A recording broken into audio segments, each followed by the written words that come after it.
An archive is a way to quickly create a backup of SOLIDWORKS Electrical data. SOLIDWORKS Electrical employs different data types in order to create and store all aspects of the program. This includes SQL databases, XML files, EWG and DWG CAD files. In order to combine all of this information into a single backup file, users can employ one of three systems dependent upon requirements. The different systems function in a similar manner, extracting relevant SQL data, copying and adding files to a compressed file with a TEWZIP extension that can easily be stored or shared. One of the most important archiving systems is environmental. This allows users to store all or selective aspects of the program. This can be set as an automated timed reminder and can be set to include only recent modifications and so reduce compression times and file sizes. TEWZIP files are zip files that are associated to SOLIDWORKS Electrical by default, so that by clicking on one in Microsoft Windows, SOLIDWORKS Electrical will automatically be launched and the extraction process started. Localized archives can be made for practically any data in SOLIDWORKS Electrical, from configurations to symbols and parts.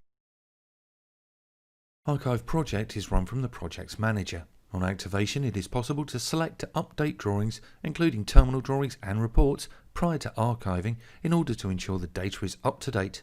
An archive prompt will be shown anytime a project is selected for deletion.